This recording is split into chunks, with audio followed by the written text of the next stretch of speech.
Hey, thanks for joining me. Let's continue with Cyberforce. Last time, issue 20. I was very excited for that issue because David Finch, who's been drawing the series for a couple of issues up to that point, had been doing some really good stuff. But that last issue, he really brought his A game on almost every page, and everything looked just fantastic. There were so many great shots. Um, his rendering, the dramatic lighting, all very like early image style type stuff. But it looked really good. And I started to realize that I'm becoming a big fan of this David Finch guy. And the storyline was with the Kraken creature, this mysterious monster that was let loose from Cyber Data, the villains of the Cyberforce series, and then it proceeded to wipe them out, or so it seems. And everyone's afraid of this creature because it's an unstoppable kind of like scorched earth kind of thing, and they let it loose. And Ripclaw, being the resident badass of the team, he went and took it on by himself, and he realized that there was something kind of innocent going on in its head and tried to speak rationally to it, but it didn't want to hear it. And it defeated Ripclaw very easily, but it didn't kill him. So now it's like, well, what's going to happen to the rest of the team? And if I remember correctly, Stryker and Heatwave and Ballistic, they went searching the evil Cyber Data headquarters base of operations to try and get answers. And that's where we're picking up. As a cover here, it's not the best. I actually really liked the last one, but this is kind of, it's fine, but it's not great. But yeah, so Brian Holguin, Mark Silvestri co-plot, Brian Holguin script, David Finch pencils. You got ink spread around from Jason Gorder, Billy Tan, and Alve, and Victor Lamas, ink assist. So yeah, the Cyberforce guys like Heatwave here, they got ambushed by some bad guys. You know, the Kraken's off. Some of these guys don't know where it is or what it is, so they're out searching for answers. And while they're out searching for answers, they get ambushed. So we start with a full splash page of Heatwave getting shot in the chest. Because he's like, quote unquote, the leader of the team, I'm sure it doesn't do nothing to him, but getting shot in the chest you think would. It's kind of a fine image. I do have to say, having flipping through this issue, compared to the art that Finch did in the last one, this one's significantly less interesting in most places. It's still good, but it's not as good as it was in the last one. This is fine. But yeah, he gets shot. So now you got Impact trying to pick up the slack since his leader guy got shot down. Cyblade shows up, asks if Heatwave's okay. He's like, yeah, I'm fine. Anyway, start from the perimeter and work your way in. So Cyblade's like, all right, no problem. So she starts throwing her little laser energy things around, whatever the fuck her powers are. I don't even know. All I know is that Cyblade, when she's in Cyberforce and drawn by Mark Silvestri, she's hot. That's her character. She's like really hot. And she has like laser hands or something. Kind of the same thing with Velocity. She's hot. And she runs fast. And she's got some pieces of pipe. Pretty good drawing. Kind of a big head. But minus that, this lower body, the shadows on the torso, the legs, everything, this looks pretty good. But because she's super fast, she shows up and doing her lightning speed thing, using these pipes to beat the shit out of these armored bad guys. Impact is swinging around, punching, smashing, and of course being a big, fat-ass, huge, gravity hogger, he the floor breaks out from under him and they fall through. But again, none of this art is blowing me away in the way it was that with Finch on the previous issue. This is all kind of fine, but it feels a lot more rushed. And maybe, maybe Finch got in a bind and had to kind of speed through some pages. This is not a great shot of Ballistic there. She's got kind of a big, goofy-looking head. But whatever. They're fighting side by side, fighting monsters. Their transport gets blown up. The team's not doing well is the point. Heatwave got shot. Ballistic falls through the wall. Stupid Stryker accidentally elbows Heatwave in the head. Their ship blows up. The girls are looking, what's that noise? I don't even remember. What is it? Oh, yeah, a helicopter comes along. Oh, it's the police. And so the armored bad guys are like, forget Cyberforce. They're not the target. Get downstairs to the primary objective. So our superhero team of badasses that's just been fucking up, they've been failing, they get their jet to decloak. So this is the X-Men, and they've got the X-Jet, and it decloaks. That is a pretty awesome shot. That is a great angle, and the effect works of the jet kind of fading, you know, as it decloaks. So the team jumps up inside to the jet, and the cops in the helicopter are like, holy shit, there's a giant hovering, like, super jet of death. So they're like, we're getting the fuck out of here. The bad guys are like pointing at news reporters on the ground saying, you can't take video of this. Surrender your camera. And like, we got First Amendment rights. The bad guys are like, not today, you aren't. Okay. Anyway, now we're back with the Kraken, who I think last issue I was trying to remember the name of that movie with Natasha Henstridge.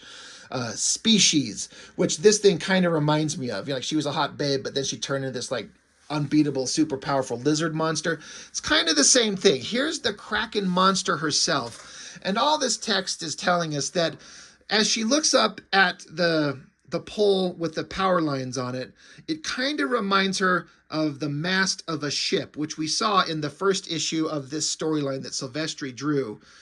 And we're starting to get a connection of who this creature might be. But she's trying to remember. It's something about this is familiar. So while she's staring off into nothing in the middle of the road, along comes a giant semi-truck bearing down on her. And the guy's like, holy shit, get out of the fucking road, you damn idiot. And this monster Kraken just reacts and just slams herself into the front of the truck, causing it to explode. And she's just standing there amidst the destruction and the fire and the death, looking evil and awesome. That's a pretty good image. That drawing looks really good. Coloring's pretty awesome. It's funny because I just got done reviewing these god-fucking-awful Curse of Spawn books, and I was going on about how I hate the coloring. It's just so terrible. I can't stand it. But looking at this stuff, loving it. Top Cow always had great coloring. So yeah, she's pretty indestructible. I mean, a semi plows into her full force and just blows up and she's fine. Meanwhile, back with the Cyberforce team, they're trying to pick their asses up, and they're literally saying, I'm embarrassed by the way we performed against a contingent of third-string shock troops, and we can't even... And so now the team starts fighting, like, hey, who asked you to come to rescue anyway? They're like, chill out. And Stryker's like, sorry, Cruz, because Heatwave's real name is Dylan Cruz. It's like the dumbest human name in the history of ever. What's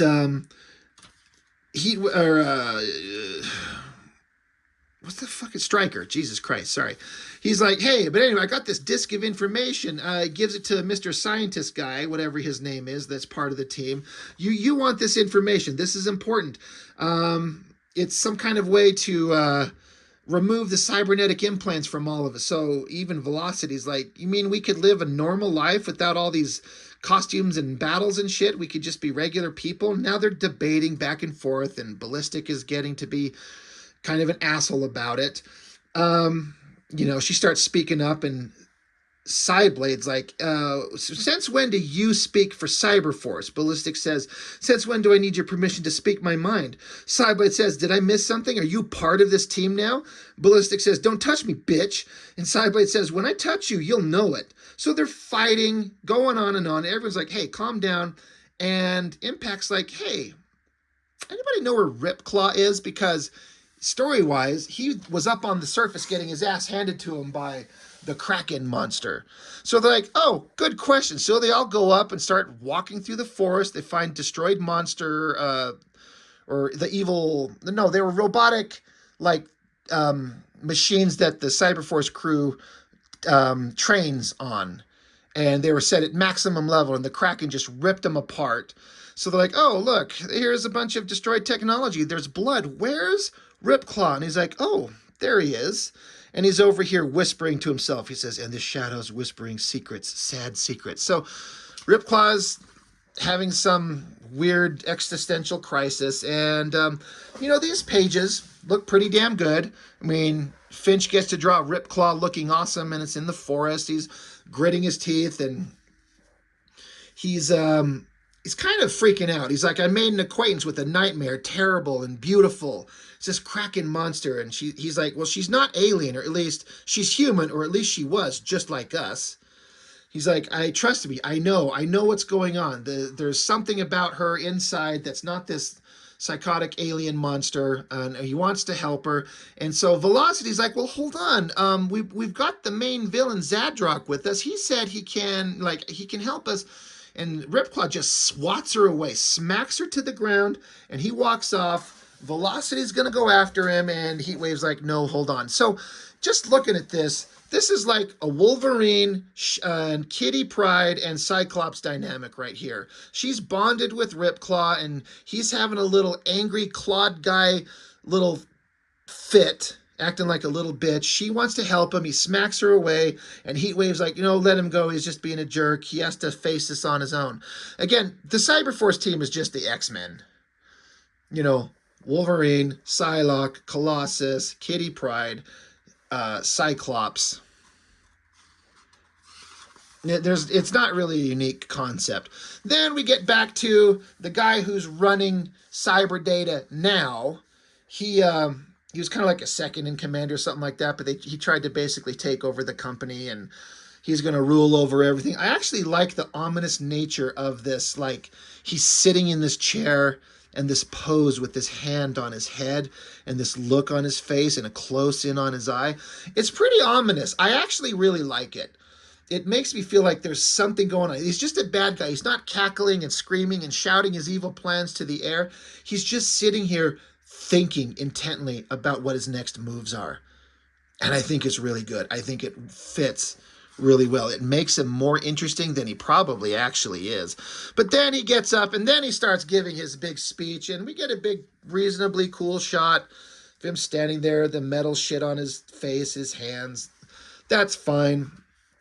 And then they're doing more bad guy stuff. They got a prisoner. I don't know who these guys are. I don't care who they are. It's not interesting.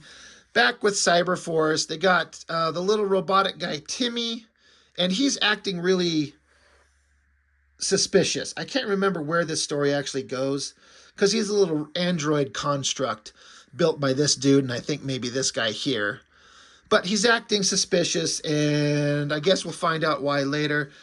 Meanwhile, Velocity's, now she's dressed in some modern day clothes. I wonder if this is Finch trying to pull his best version of J. Scott Campbell, drawing youthful teenagers in modern clothes and skirts and shirts. And I mean, it's not bad, but it's not great. Again, she's got a giant fucking head. But she goes around and she keeps trying to talk to people. This guy, Chip, he ignores her. He runs into Heatwave. He kind of chastises her for being out of uniform and ignores her. Meanwhile, stupid Heatwave, he goes back to his quarters and he thinks to himself about everything has screwed up. Nothing's been going good. He's lost all kinds of stuff. Everyone I've ever cared about is gone. Now I'm losing the team. The walls are closing in. And so Heatwave starts smashing mirrors and throwing things around, and he sits on his bed and starts crying like a little bitch. And it ends with the text saying, we're the good guys. It's not supposed to be like this. Like, he's mad because the team is falling apart. And this was not my favorite issue of this storyline. I've talked often about how the Cyberforce book got good once, I almost called him McFarlane, when Mark Silvestri left art duties and kind of left it in the hands of others. And I still think that that's true. And as I've said, those previous issues were pretty good. This one's not my favorite, but it is advancing the story that's at least the most interesting version of Cyberforce that's been going on up to this point.